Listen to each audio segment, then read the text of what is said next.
Hello from a very sultry, summery London. It's a hot July afternoon. It's a Friday.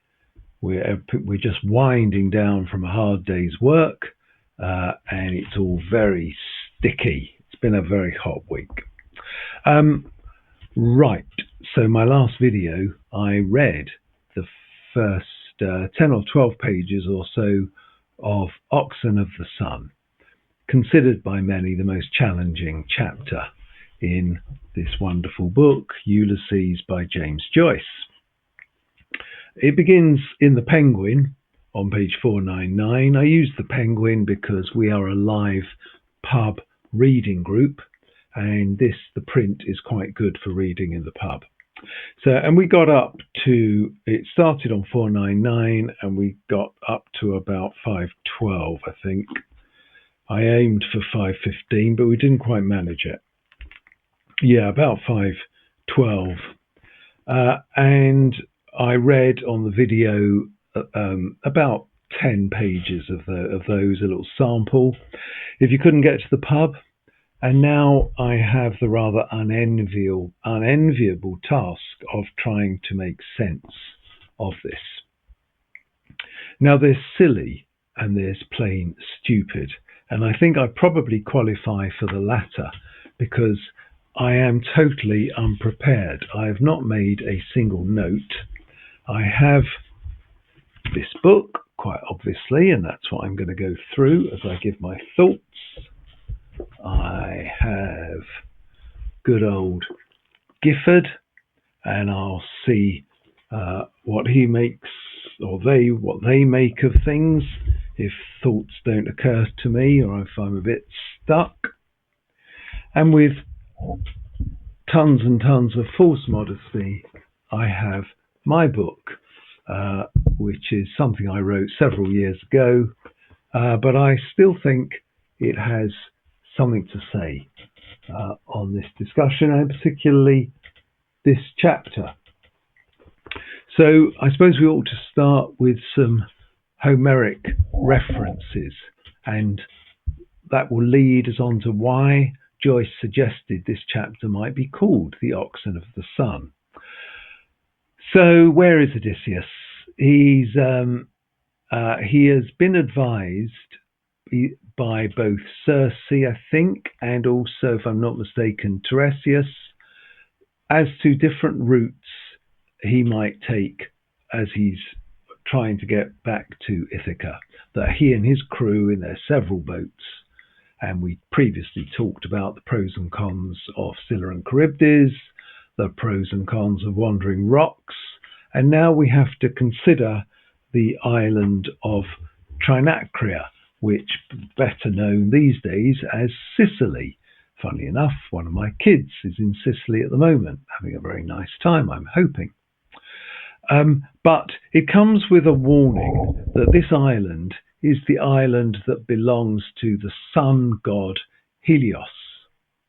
And the sun god keeps on this island some cattle, his herd of cattle, of whom he is particularly keen and does not want anyone harming the cattle. And so the best advice Odysseus gets is just don't land on the island at all. But if you have to, for God's sake, don't touch the cattle. Well, you can guess. Cutting a long story short, they do have to land on the island.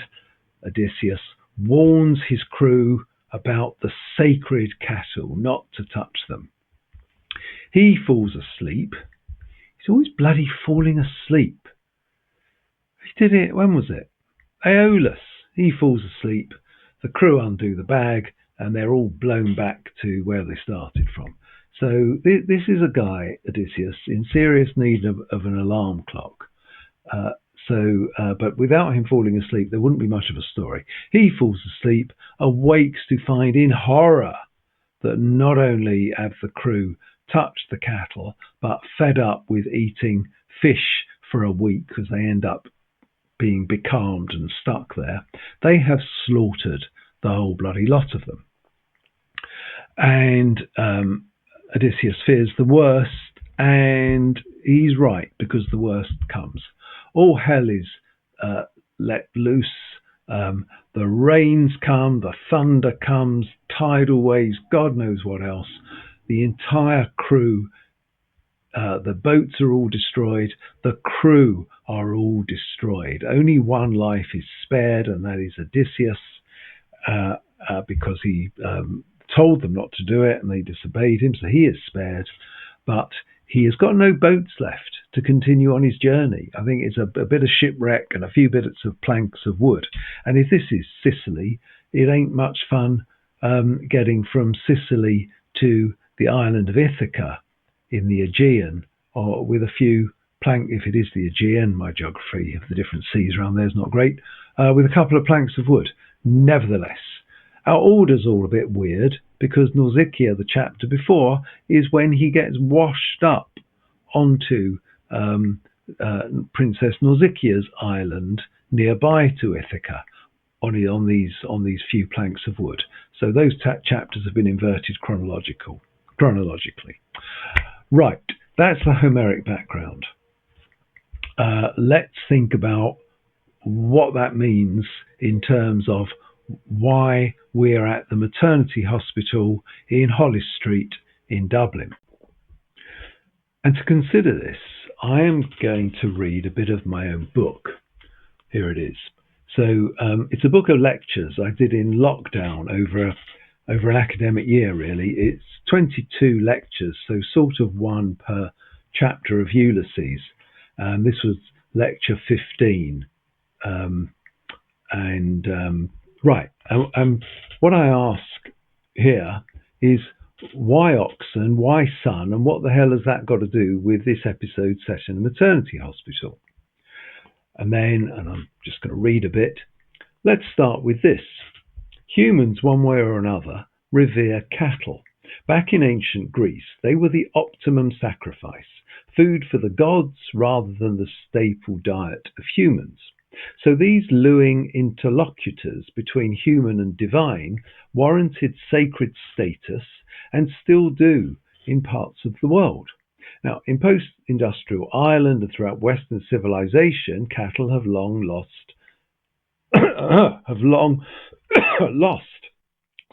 such status, but remain a prime source of sustenance, and so are life-preserving.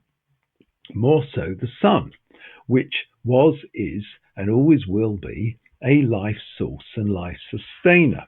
So we double down with cattle that belong to the sun god. And it's fitting then that this episode is set in a maternity hospital, which is the source of life in Dublin at that time.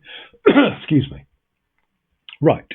And then I talk about the context of foot and mouth disease that we've talked about in our novel quite a few times, from Deasy in chapter 2, saying about how it can be cured, but the Irish politicians ignore it, and all the best beef goes to England, and the same theme goes from the West Brit Deasy to the Fenian nationalists in Barney Kiernan's pub, moaning about the dwindling of the cattle and the depopulation of Ireland, because the dwindling of the cattle is allegoric to the population.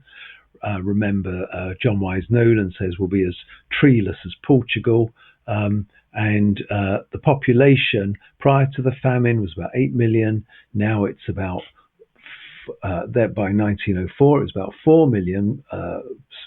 So many good men had emigrated, mainly to America, and even today someone was saying to me it's only about 5 million. And that brings us to another limb of this, that Joyce is talking about, the committing the crime against fecundity or fertility by an unfulfilled act of having coitus.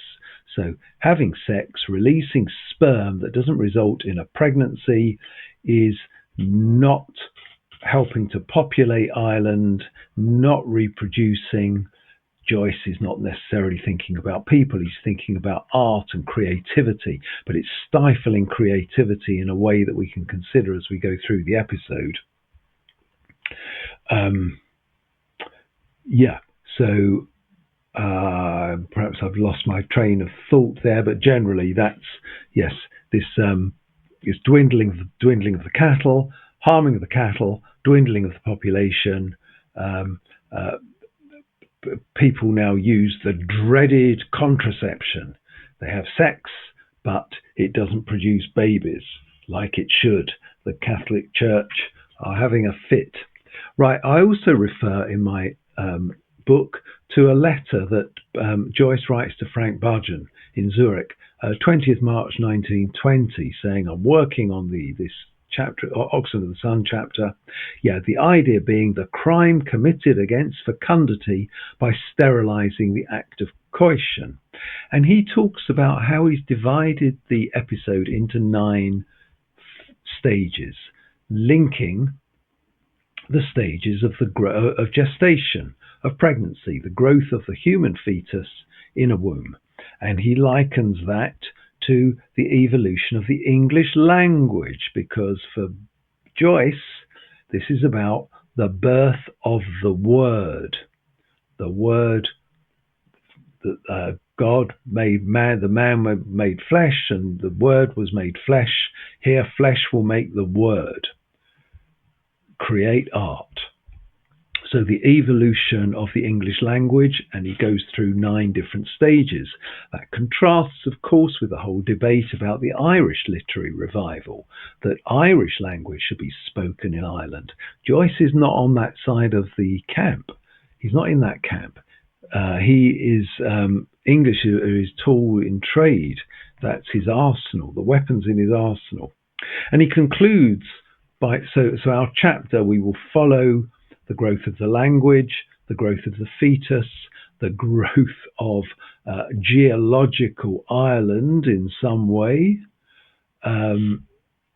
and each 9 stage will relate back to a previous episode in the book, and as well as replicating the Homeric stuff. So as if he's not set himself enough of a challenge, he then concludes in his letter to Budgeon by saying that when Bloom goes into that hospital at the beginning of the episode, he is the sperm. The hospital is the womb, the nurse is the ovum, and Stephen the embryo. He concludes by saying, how's that for high? As well he might. Goodness me. So I think we've enough talking about it. We're gonna get on with it. Bloom is, of course, there because he's worried about Mrs. Purefoy in her 3rd day of labour, the poor woman.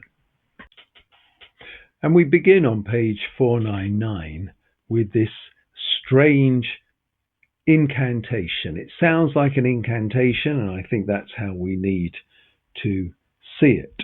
Deshil, Holles, Eamus, Deshil, Holles, Eamus, Deshil, Holles, Eamus. Send us, bright one, light one, hawhorn, quickening and womb fruit.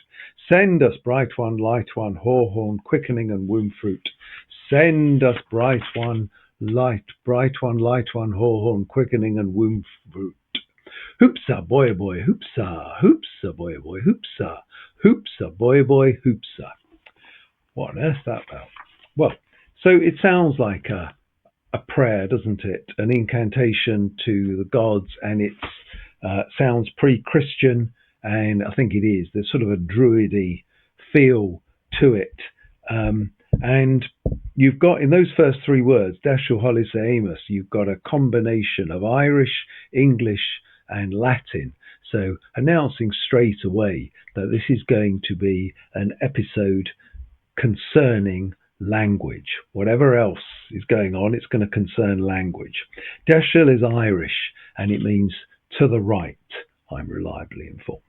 Holles is an English word, and we're in Holles Street in Dublin. Eamus, Latin, let us go. Let us go to the maternity hospital, by the right way. The left is often considered in language terms an unlucky way. Sinistra, it is in Italian, sinister, whereas the right and wrong, right. Poor old left, what did it do to deserve that? But anyway, that's the way it is. So we want this to be a nice birth. So we're going to go the right way round to the maternity hospital, and off we go.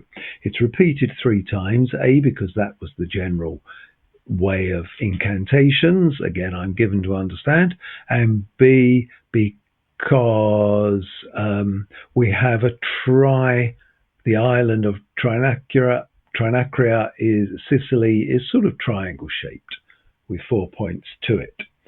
The next bit, also repeated 3 times, send us bright one, light one, hawthorn, quickening and womb fruit. That sort of sounds like we're praying to a god to send us. May our womb fruit be good and quick. May it be quick. Hawthorn, we'll learn that the chief doctor of the hospital was a Dr. Horn. One might think back to sirens and have you got the Hawthorn? Have you the Hawthorn? Regarding Blazes Boylan. But the prayer seems to be to the bright one, the light one. So this is a particular god. This is the sun. And then the last bit seems to have a sense of the midwife pulling out and it's a boy, hoopsa, boy, hoopsa. Again, so it's sent 3 times. So that's readily understood. But unfortunately, it's pretty downhill from there and over the next couple of pages, where, although it is English, it seems very strange, doesn't it? Universally, that person's acumen is esteemed, very little perceptive concerning whatsoever matters are being held as most profitably by mortals with sapience endowed to be studied. I'm not going to get to a comma, or there's a full stop about 15 lines further down after omnipotent nature's incorrupted benefaction. So what's this about? And I'm with very little authority, I can sort of tell you what I've read. The general consensus seems to be is that it's going to a rhythm that accords with Latin, even though a type of Latin, even though it's written in English. But so this is pre the birth of the English language.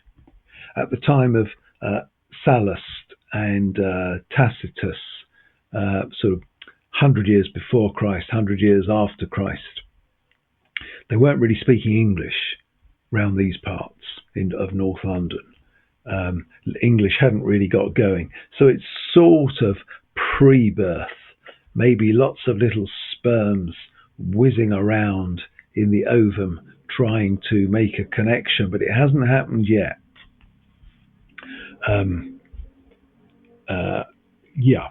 So, and generally speaking, what it's sort of saying, and I'm indebted to Gifford and also John Hunt, Professor John Hunt in the brilliant Joyce project, essentially that God wants people to procreate. And Ireland has been really good. Irish people like having sex. They have honoured this, but not so much lately.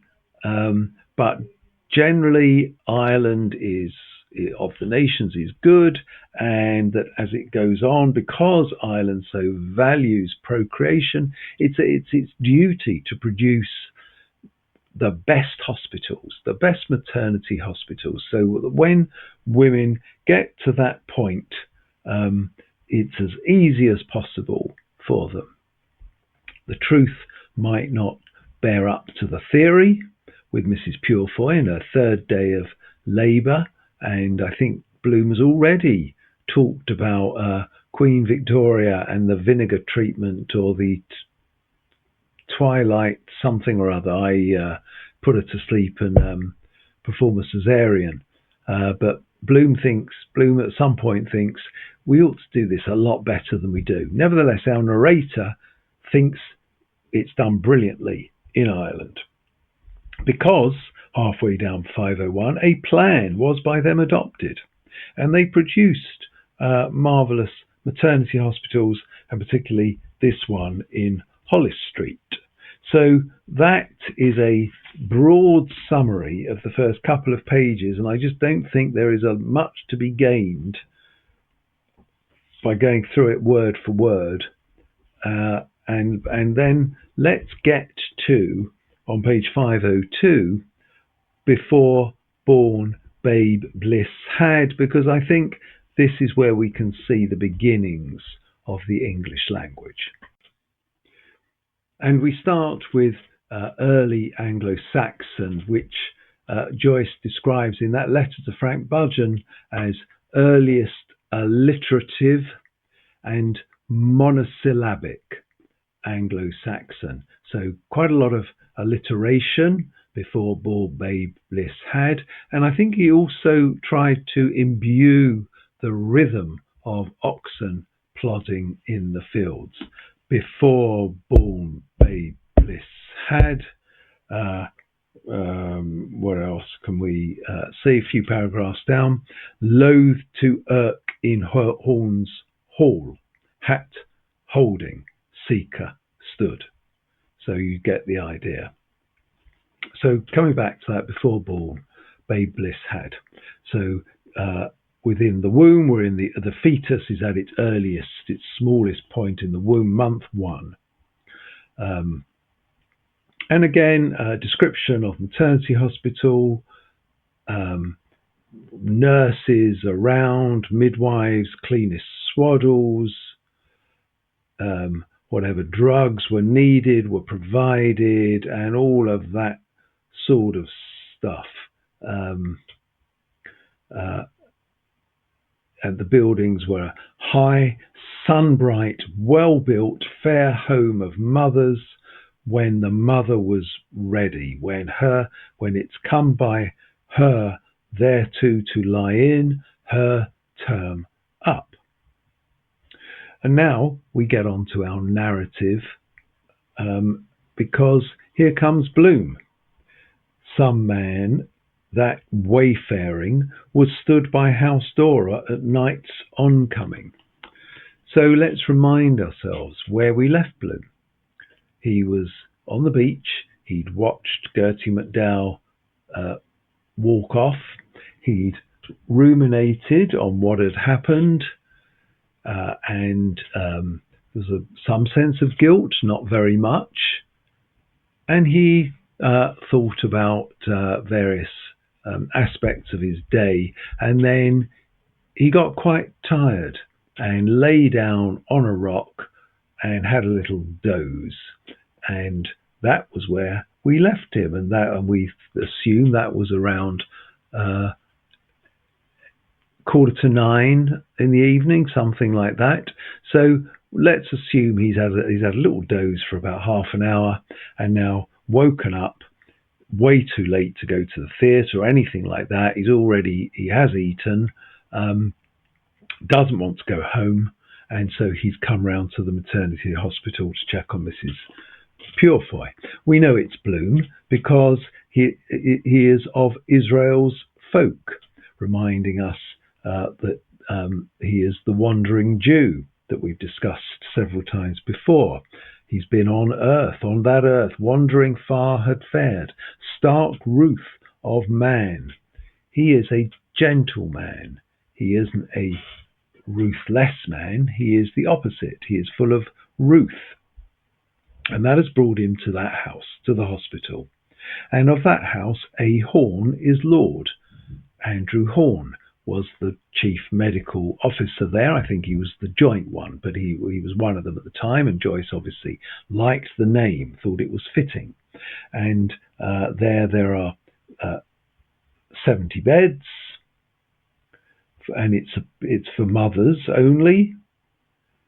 and they bring birth. So God's angel to Mary, quote, so just as God's angel Gabriel announces to Mary that she is about to give birth, in that case to God, but in this case to babies. And then the sisters are going around doing their stuff. At the bottom of page 502, and it's we're told that they can do 300 deliveries in a year, in 12 moons, thrice an 100. Right, Bloom comes in because, we know he wants to go in, but he also recognizes a nurse just inside there. It's Nurse Callan. And Nurse Callan is an old neighbour of Molly and Bloom's from 9 years ago. And she is a Christian woman, not unsurprising, wearing a cross. And God the wreaker of all, full she dread, that God the wreaker of all mankind would fordo with water for his evil sins. I think she might be thinking about this drought that Ireland has suffered for the last 5 or 6 weeks could break soon. The clouds are bigger, the sky is getting heavier, and God the wrecker, God wrecked all mankind with water. He brought on the flood. He was so disappointed with the sins of mankind that he decided to wash it all away, wash away those sins with water, sparing only Noah. And of course, one thinks of Odysseus for the sins his crew will commit. They will be washed away with these great storms that will destroy their ships. And so she is anticipating possibly that the drought will break that evening. And Bloom comes in. He decides that he would rathe in fare under her thatch. That's sort of the top of page 503. And that man, her Will Watting, Worthful, went in Horn's house. So we've got this phrase, under her thatch, on the face of it, under her roof. But bearing in mind Bloom is the sperm under her thatch, I think it's not reasonable to link this with female genitalia, and it all gets a little bit rude at that point. Then we get the paragraph, loath to irk in Horn's hall, hat holding, the seeker stood. So Bloom has come in, he's standing opposite Nurse Callan, and I think it's significant that he's removed his hat, as a gentleman would when entering a building, particularly in the presence of a lady. The hat might be symbolic. We might see the hat as some sort of contraception, which has now been removed. We might see this hat as representing some sort of duplicity. Remember, it's the high-grade ha, under which strap is Henry Flower's business card. So the removal of the hat, like his beaver was up, the knights of old, they would, in Hamlet terms, raise their beaver so their face could be seen. So he's standing there honestly and bareheaded before Nurse Callan. And there they exchanged pleasantries, they recalling that they were neighbours several years ago, but Bloom is embarrassed. Once her in Townhive meeting, he to her bowed, not doffed. They passed each other, perhaps on different sides of the street several years ago or some time ago. She bows, he doesn't reciprocate. And one of those moments where it's only suddenly he's gone past, it's embarrassing to go back and do anything. He's realized who she was. He craves her forgiveness and she forgives him. So there we are. These pleasantries are exchanged, and he sort of likes what he sees. yeah, hers so young then. He remembers her as a younger woman, light, but now light, swift, her eyes kindled, bloom of blushes, his word winning. I think there's a tad more than pleasantries going on. I think a little bit of flirting, maybe on both their parts. But hers finishes when she sees he's dressed all in black, and so she asks him, "Oh goodness me, I hope you're not in mourning." No, he assures her that's fine. He asks after Dr. O'Hare because last time he was round these parts, he was the main the main doctor, the master doctor, master of the hospital. But she has to tell him that sadly Dr. O'Hare died some years ago in Mona Island, which is an historic name for Anglesey in North Wales, and died of belly crab cancer. And Bloom is sad to hear this, and what a shame, but he had a good death and he was comfortable and all the rest of it. And so these are two empathetic people. Towards the bottom of 503, so stood they there both a while, in one hope, sorrowing one with other. And then we have a sort of a touch of a narrative sermon where death is going to come to all of us. We go out of this world naked as we come in to it. And Bloom on page 504 then inquires as to Mrs. Purefoy, and is told that although it's been really tough on her, maybe the worst labour Nurse Callan has ever seen, but at least she hopes and believes that she's getting very close. And this saddens, well, Bloom is pleased that her suffering is coming to an end, but is saddened that she's suffered like this. And he looks upon Nurse Callan and thinks, you're childless. That's a shame, because you're very pretty, young but not so young, yeah, I've known you for 9 years, 12 blood flows, childing her childless. The paragraph then begins, and whiles they spake, the door of the castle was opened. And here I am reliably informed, because I'm not sure I'd have noticed it myself, that the evolution of language has moved on a stage. So we've just had month 1. Potentially we are moving into month 2, and we have slightly more of a medieval style. One is told it's the style of John Mandeville, who was a traveller, an explorer, and wrote a book, or books, I don't know, called Travels or The Travels, which were pretty widely read, and told of the exotic places that he's been to, arguably liable to a touch of hyperbole. So we might see if we can spot that in this style. Here we and suddenly Leopold is referred to as the traveller Leopold in several mentions of him. So the door opens, the door of the castle opens. You might think that sounds like a drawbridge or the main gate, but Bloom's already in. So this is the door of a room in the hospital. And behind that door, when it's open, there is a mickle noise, as of many that sat there at meat. And there came against the place they stood a young learning knight yclept Dixon.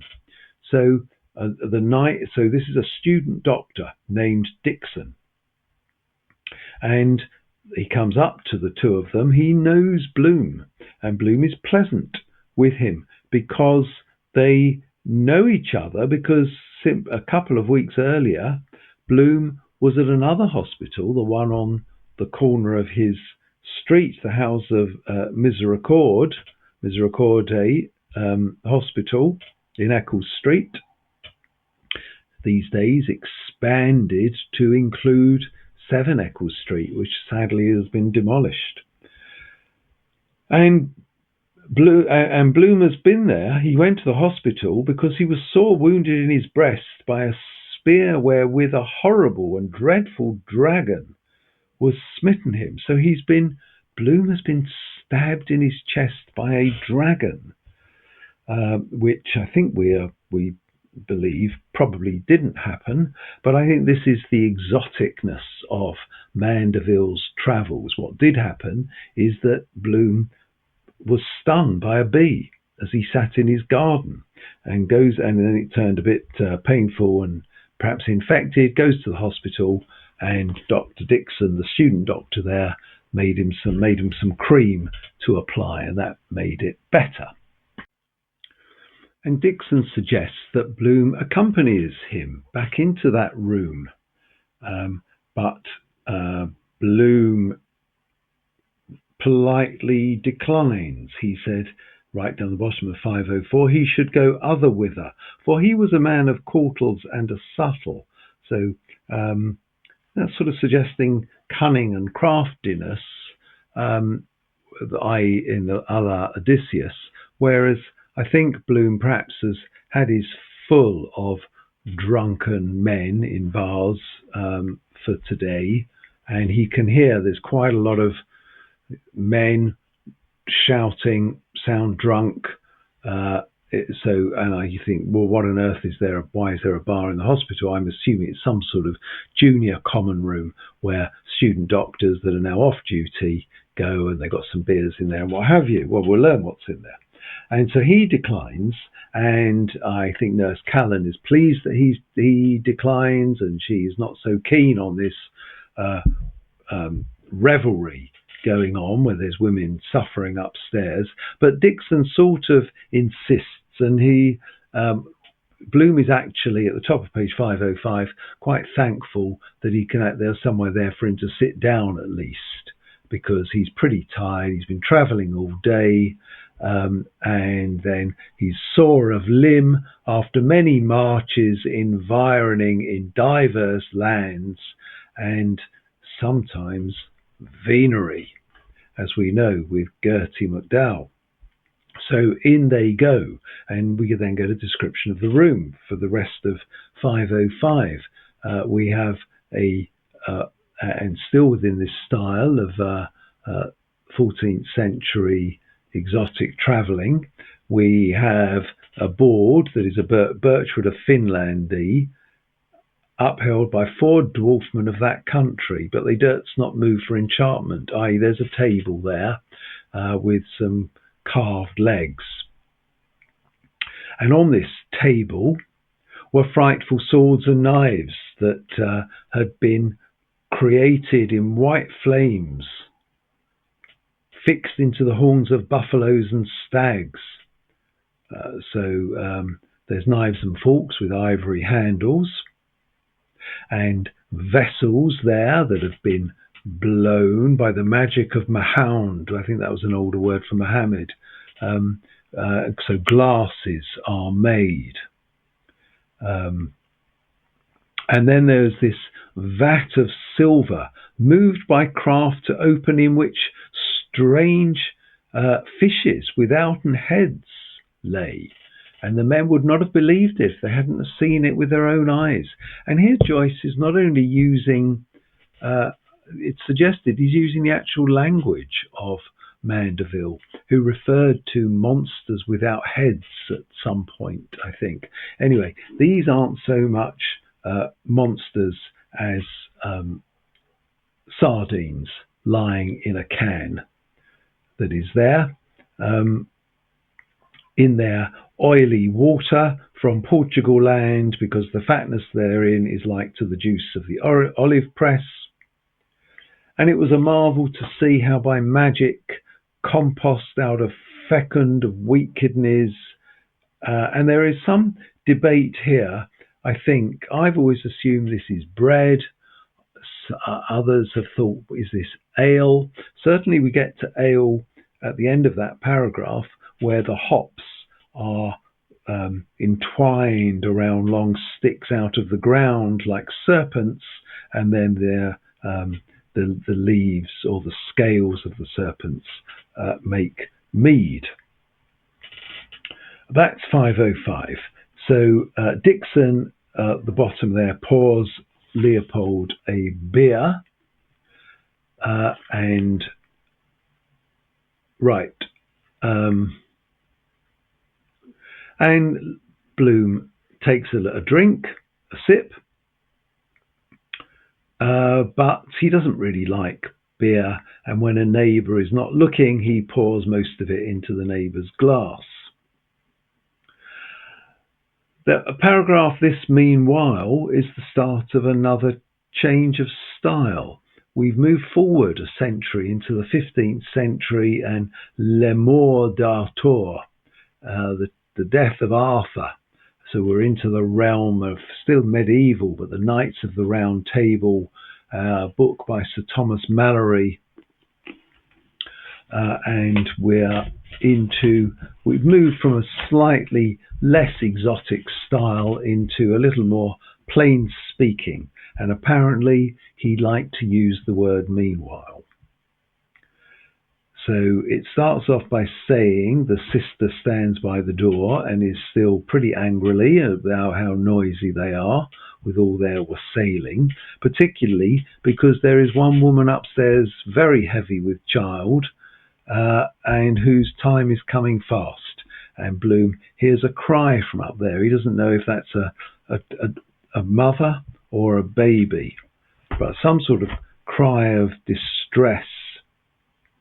And he's getting a bit upset that all these young kids just don't appreciate the seriousness of what's going on, and even though they're medical students. And he appeals to an older man that he knows sat across from him, Lenihan. And he thinks, well, there's a more mature guy. He ought to be able to help in quietening them down. But we've met Lenihan. I don't think he's on the side of quietening anything down. He's on the side of getting as much beer as he can without paying for it. If the character we've seen so far and back in Dublin is anything to go by.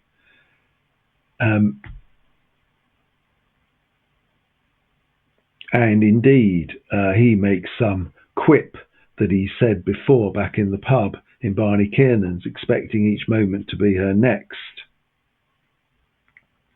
And all he's interested is in chucking the beer down as he might to their both's health, for he was a passing good man of his lustiness. Whereas Leopold was different. Leopold, bottom of 506, the goodliest guest that ever sat in Scholars' Hall, the meekest man and the kindest that ever laid husbandly hand under a hen. You'll recall that parody back in Cyclops. And it was the very truest knight of the world, and you can sort of get it. Up to woman's woe with wonder pondering.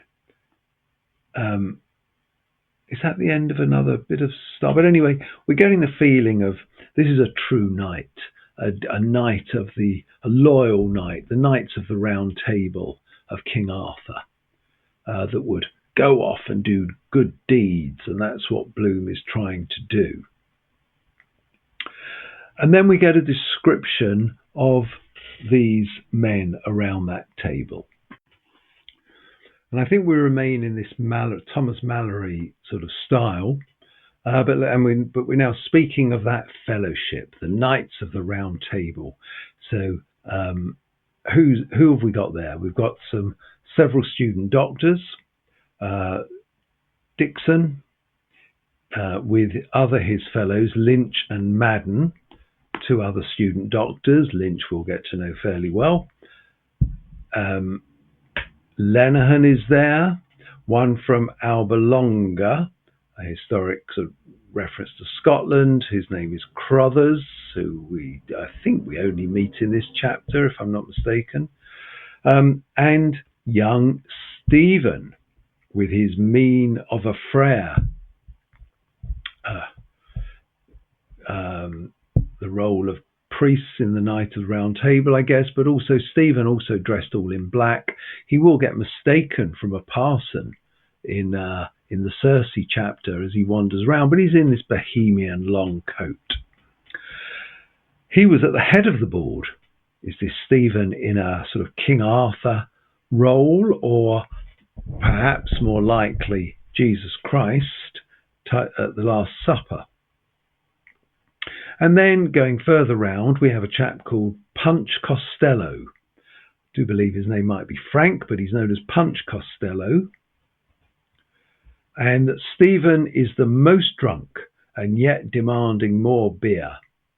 And besides him, the meek Sir Leopold. But who is not there? Young Malachi, they waited, for he promised to have come. Malachi, you'll remember, has been invited to Moore's party of up-and-coming poets. That he was invited by John Eglinton, and Stephen was affronted that he had not been invited, just as happened to Joyce. But significantly, Sir Leopold looks upon Stephen and realizes this is Simon Dedalus, or Sir Simon, as put here. This is his son. Seeing him for the third time today. He passes him on the beach at 11 o'clock that morning on Sandymount Strand. I don't think he sees him in the newspaper office or in the National Library. I might be mistaken, but he certainly passes him on the way out of the National Library, and now he's seeing him again.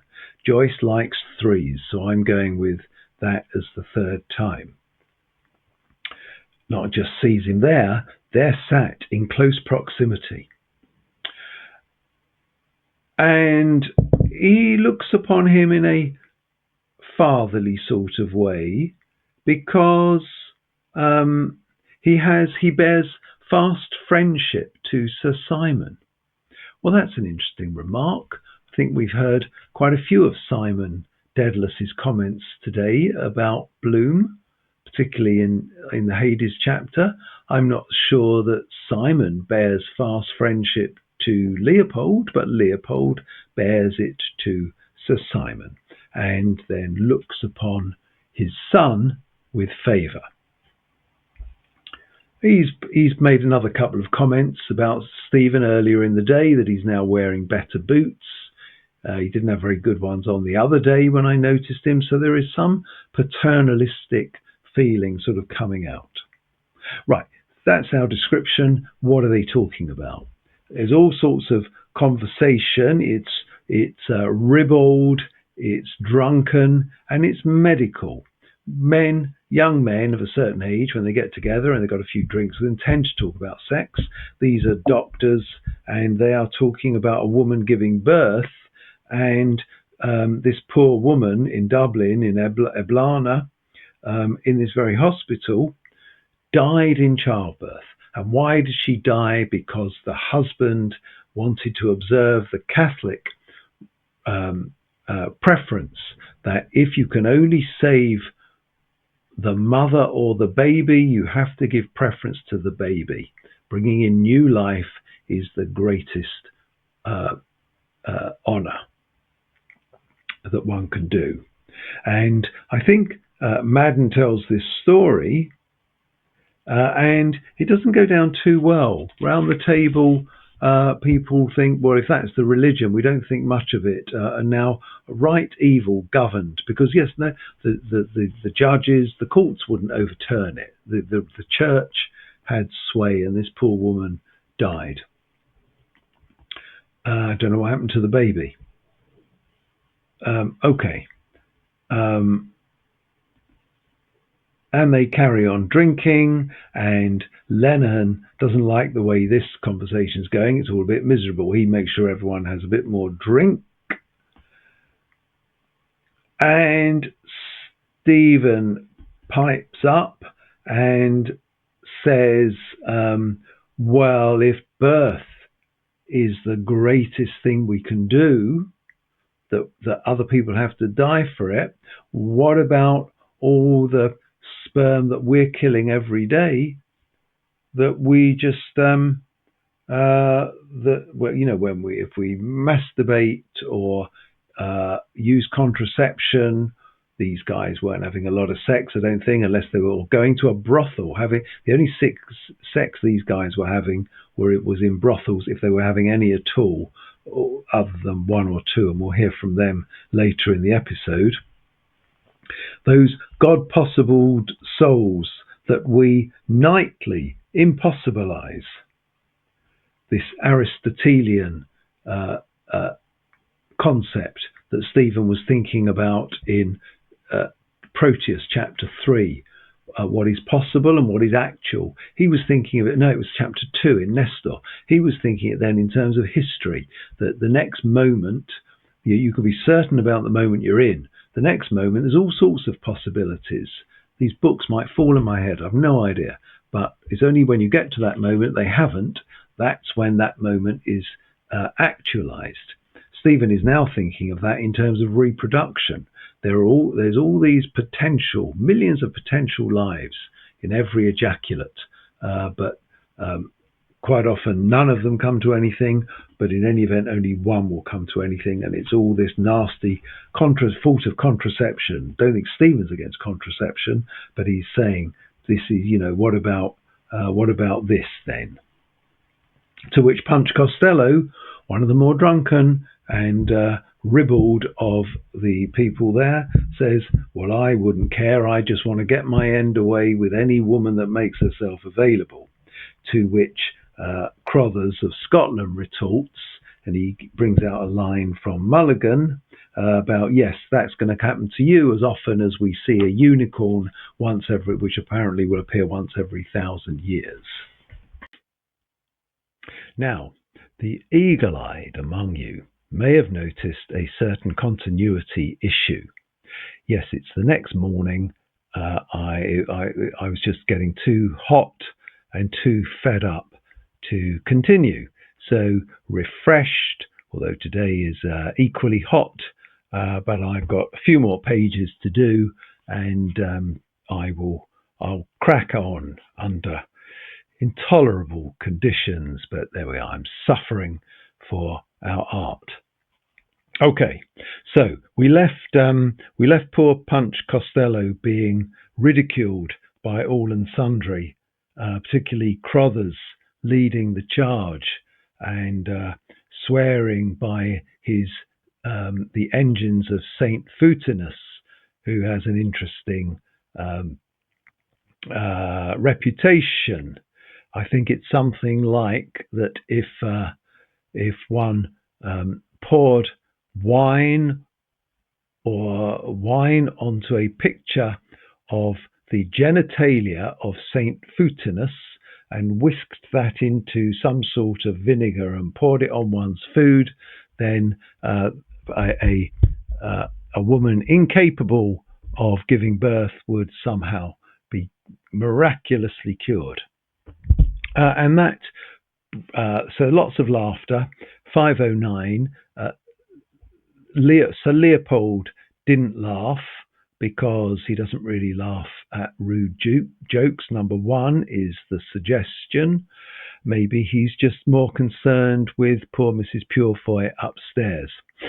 Stephen, I think he also didn't laugh, but now takes over the conversation, and he says that this church that would reject him,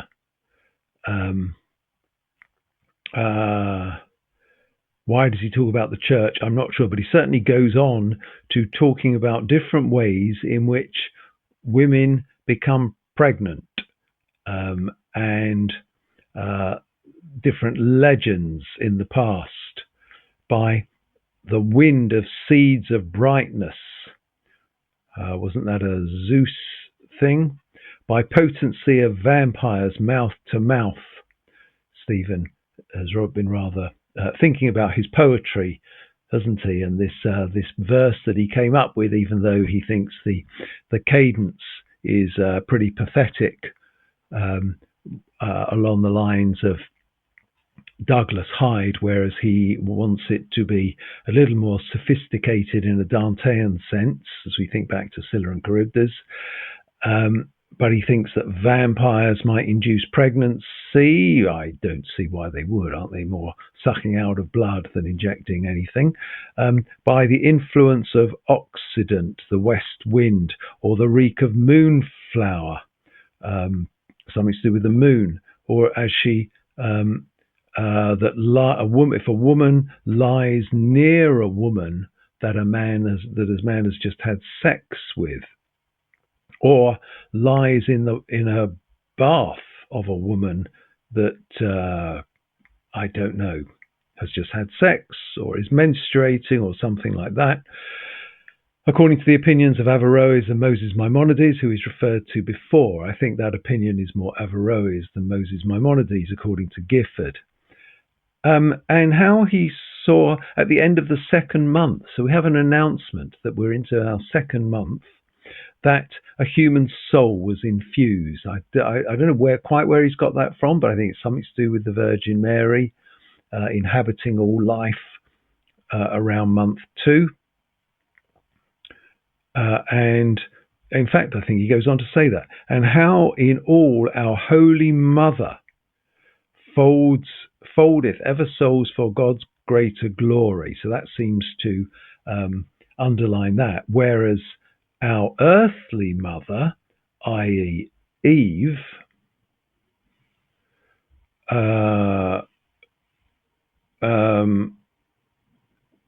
basically gave it all up according to people that believe in Jesus Christ, because we've got the he that holdeth the fisherman's seal, was but a dam to bring forth beastly, should die by cannon. Okay, let's move on. Anyway, he seems to be critical of Eve. I didn't before, or hasn't he previously said, or is he about to say that she gave it all up for that's over the page, about a penny pippin. So maybe his ideas are formulating at the moment. Right, now, they then ask Sir Leopold, well, what's his opinion? Who should be saved, mother or baby? We're now towards the bottom of page 509, and he tries to skimp answering the question and sort of dodges it by saying, well, I'm not sure, but it's good for the church's funds either way. They get paid at the coming in of life and at the going out of life. So it doesn't care. And Stephen thought this was a brilliant answer. He, at bottom of 509, Stephen was a marvellous glad man, and averred that he who stealeth from the poor lendeth to the Lord, i.e. inverting the proverb, and saying that it's the financial greed of the Roman Catholic Church that is one of our main problems. And I'm not quite sure why there's a Nietzschean reference there, when Mulligan said something earlier, so when he made the same quip in Telemachus, he then said, thus spake Zarathustra, obviously a book by Nietzsche. And other than Nietzsche's skepticism of religion and church, I'm not sure of the Nietzschean connection, but maybe that is it. The next paragraph of 510 is really pretty upsetting and emotional, because this is where Bloom thinks about Rudy. So it's all very well for these lads around the table to laugh and jape about birth and the woman dying or the baby dying. But they are lads.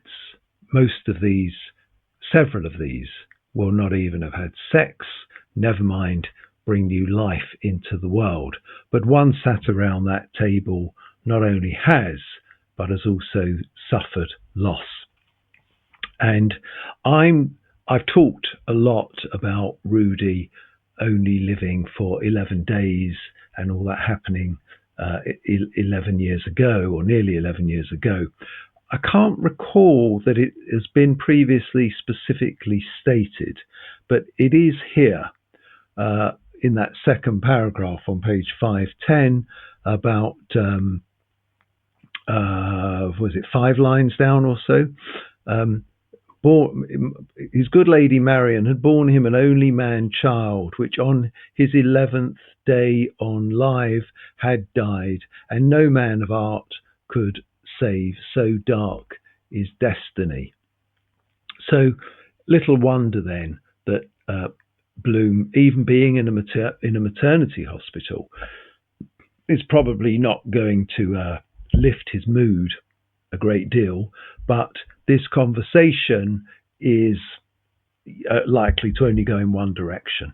And so he starts in that paragraph thinking generally about the terror-causing shrieking of women in labour, but then his good lady Marian, Molly. No man of art could save, so that's doctors. And then even disguised in this language, the pathos of what is coming out here, that Molly was so upset, so wondrous stricken of heart, that she knitted him a corselet of lamb's wool, a little woolen jacket for him to be buried in, because it was January, early January, and lest he might perish utterly and lie a keled, for it was then about the midst of winter. A keled, an old Germanic word for cold. We'll get Molly's views on that way off in chapter 18. I would point out that it's lamb's wool. This potentially an idea of Rudy being the sacrificial lamb. Stephen earlier on in chapter 3 referred to the midwives bringing dead babies to throw into the sea, and there was a reference there to ruddy wool. So ruddy almost sounds like Rudy. So there are these sort of connections, these weird thought transferences between Stephen and Bloom, unbeknownst to each other. And then we come up to date. And now Sir Leopold, who has no man-child for an heir, looks upon his friend's son, and his sorrow is sad. And he's as sad that, as well as grieving for the loss of his own son that he wasn't able to nurture. We've had these thoughts before, either in Calypso or in Lotus Eaters. But he now grieves in no less measure for young Stephen, because he's moving onto the wrong tracks. He's mixing in the wrong company. He heard that from Simon this morning. Whether that's put the thought in his head, but he's had other thoughts in his head, how he's spending too much time with Butt Mulligan and other medical students, and that he considers to be wastrels, and murdered his goods with whores. So although Bloom doesn't know Stephen very well, he has heard a bit by reputation. He's heard about how clever he is and about he's wasted. Where is his life going? So we have the embryonic, to use a word one should associate with this episode, the embryonic paternalistic feelings of Bloom towards Stephen. I won't say it's the absolute inception, because I think that's already started, even though Bloom hasn't noticed it. But it's in this chapter that I think it will really get some traction. So then on page the last paragraph of 510, Stephen then fills all the he then fills all everyone's cups up again with beer and presents a toast, and it's a toast for the Pope, but it's a cynical one. It's a pledge. The Vicar of Christ, i.e., that's the Pope, which also, as he said, is Vicar of Bray, and the Vicar of Bray was a senior Irish cleric. I'm not sure quite when. Would it have been the time of William of Orange, perhaps a bit later? And he was a Catholic priest, the highest religious figure in Ireland, I think, at that time. But politically, he swayed with whoever was in charge. He supported, so his political scruples and principles blew in the wind with whomever he had to obey. And Stephen is suggesting that the Pope does the same, and you've got this. Stephen earlier referred to him being a slave of two masters, one British, one Italian, the Italian being the Roman Catholic Church, but it's showing in his opinion they are both completely in league together, marching in step. Stephen then adopts a more of the true religion. He adopts a Christ-like pose, almost giving a sermon, and here is this wine, this beer, which is not my body, is not take of my body, but it is my soul's embodiment. I drink this, I get inspiration. So blasphemous, inverting the Eucharist. And let those that need let those have bread that live by bread alone. Again, again blasphemy, but putting alcohol, the consumption of alcohol was more important to Stephen than beer. Than food and sustenance. And then Stephen, feeling cocky, imbued with alcohol, throws money on the table. I guess showing off. Glistering coins of the tribute, not with the head of Caesar, but with Victoria. And again, if he's in Jesus mode, around the table of the Last Supper or Arthurian round table, but let's put him back as Jesus, then the tribute to Caesar, what is Caesar's, to God, what is God's. And then his coins, and he's got £2.19. Joyce is specific. When he's specific, it's normally for a reason. So we'll take note and we'll do some maths later in the book. He then lies. He says he got paid for a song which he writ.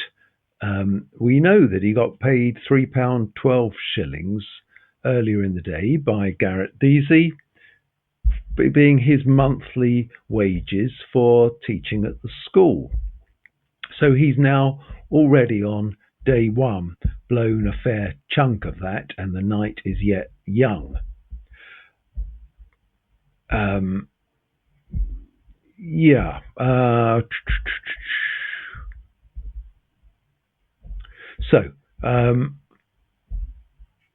Know all men, he says. He said, time's ruins build eternity's mansions. What does this mean? And then he goes on, desires wind blast the thorn tree, but after it comes from a bramble bush to be a rose upon the rood of time. There's a lot going on there. I think the first bit is Blake. Blake wrote a letter lamenting the loss of his brother several years before, but that time what is painful for us down on earth, in eternity builds mansions. Time's ruins builds eternity's mansions. And there's business about the thorn tree. I think there's a biblical reference to it. Also, Yeats used the phrase. Again, desires, the winds of desire blast the thorn tree, but give it time, it becomes the bramble, from a bramble bush to be a rose. Why is he saying that? In woman's womb, word is made flesh, but in the spirit of the Maker, all flesh that passes become the word that shall not pass away. Okay, I'll read on a bit and then we'll try and make some sense of it. This is the post-creation. Omnis caro ad te veniat. All flesh will come to you, that means. Is he saying that creativity needs time? That if you wait long enough, things will come round, the bramble bush will become the rose.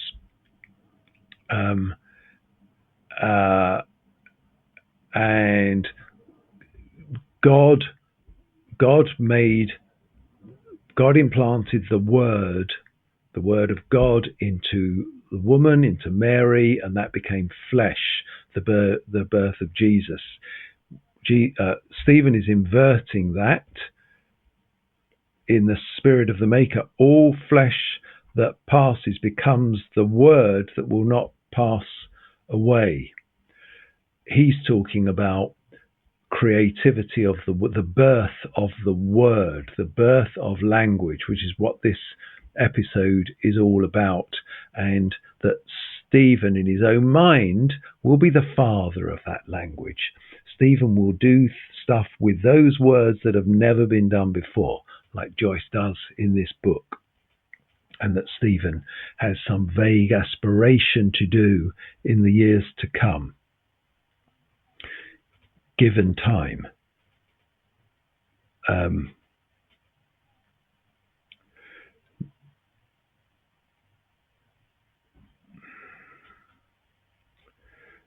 Right, again, contrasting our first mother with our second mother.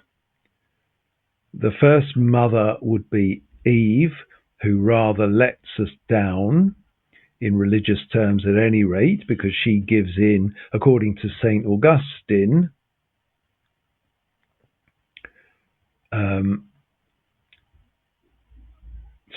St. Augustine talked about the second Eve, the Virgin Mother,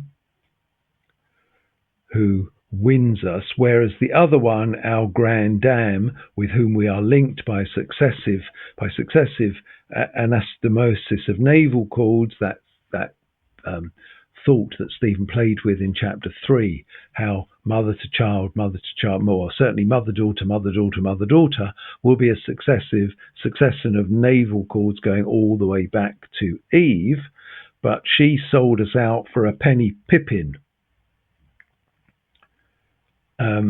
He's rambling, right? I think we can make some sense of this, but he's also a very drunk young man, and he's showing off and he's going on, and I'm not sure we're intended to be able to make complete sense of this, or if we are, it's slightly beyond me. But he gets to the point here. But here is the matter now, right? Here is the point he wants to make. Either she knew him, as soon as she gave birth, the Virgin Mother recognized she had given birth to the Son of God, or to God, in which case the baby she has just given birth to was her father, that she was creature of her creature, Vergine madre figlia di tuo figlio, daughter of her son, or she didn't recognize him as the Son of God, and in which case she was no better than Peter the fisherman, Peter Piscator, who lives in the house that Jack built, i.e. the Roman Catholic Church, who denied Jesus. And that's what the Virgin Mother was doing. It's Stephen saying it's got to be one or the other, leaving poor hubby Joseph to not unreasonably inquire, how on earth did you get pregnant? I don't remember me being the cause of that. And we get the bit in French where Stephen recalls Monsieur Leo Taxil again from his book that he thought about in Proteus, the wonderfully blasphemous Monsieur Taxil, where Mary says, "Oh, Joseph, I'm sorry, it wasn't me, it was the pigeon," i.e. the dove of the Holy Spirit. At which Stephen then goes a little German, entweder der Transubstantiality or der Consubstantiality, but in no case subsubstantiality, bringing us back to this holy trinity of consubstantiation. How can the Father, Son, and the Holy Spirit all be one thing, yet three separate things? Is one subordinate to the other? We have our heresiarchs of Arius and Valentine and Sibelius that we talked about in episode 3. Might have been, no, was it Nestor in 2 or 3? For some of them having the audacity to argue that if God creates a son, the son must be inferior to the father, but that's heresy. They're all equal, and that's what and Stephen is saying, well, you can transubstantiate from one to the other, but what you can't say is that one is less substantial than the other. In no case substantiality. They are all the same thing. And then he returns to and I think this last bit of page 511 enables us to make a bit more sense of some of what's gone before. A pregnancy without joy, a birth without pangs, a body without blemish. Mary did not appear pregnant. I don't think. We can now link that to all his earlier discussions about how women miraculously become pregnant, even though one removes the act of coitus, but a west wind blows, a vampire kisses you, you lie in a bath of a woman that is menstruating, or you lie near someone that has just had sex, and somehow you miraculously get pregnant. All of these ridiculous, fanciful impossibilities are no less credible than the Archangel Gabriel announcing to a woman that she is pregnant with the Son of God, Stephen is saying. And yet on that, the rock of Catholicism and Christianity is built. How preposterous. He's saying, let those with faith and fervor worship, with will we withstand with say. So Joyce then returns us to a bit of good old Anglo-Saxon plodding of the hooves of the oxen. With will we withstand with say, even though we're still within this Thomas Mallory medieval talk, but there's a bit of Anglo-Saxon intruding. Okay, we finally get to page 512, and the good news is I think we finished in the pub on this page. Right, Punch Costello begins to sing a song, Stabu Stabella. This was written by St. John Gogarty, so fictionally in our book Buck Mulligan. The first 3 months she was not well, or Sabu. So we get an announcement. We're into our 3rd month. Nurse Quigley I haven't met Nurse Quigley before. She bangs on the door and she says, "What on earth's going on? Shame on you. Remember that what's going on upstairs. These women are suffering." I suppose one thought we were in hospitals where women don't suffer, but apparently they are.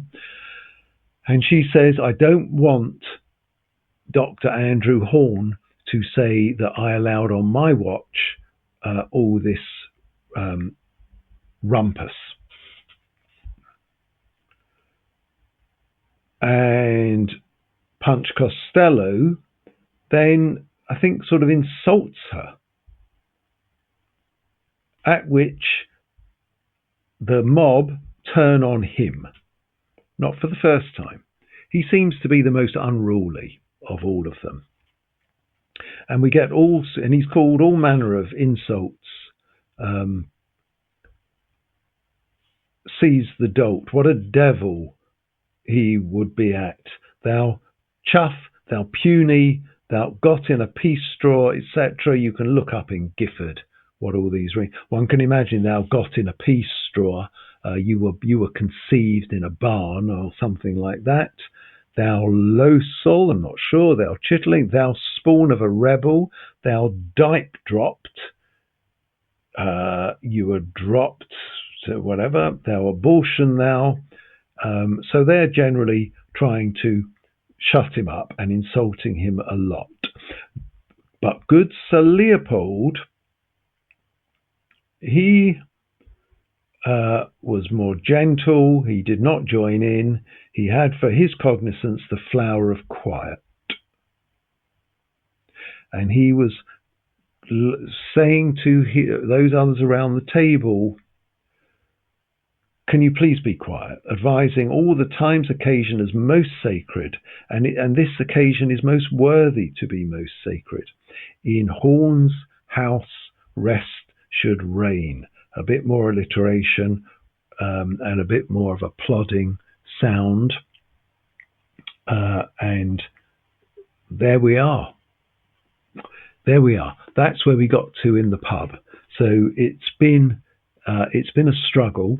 The commentary videos throughout this episode are going to be challenging for me, but I hope they will be helpful to you. And we'll crack on. And we might do this in over about four sort of videos, is what I'm hoping. 4 reading videos and 4 commentary videos. So, with that, I'll sign off and I'll see you next time. Russell Raphael, Northumberland Ulysses. Bye.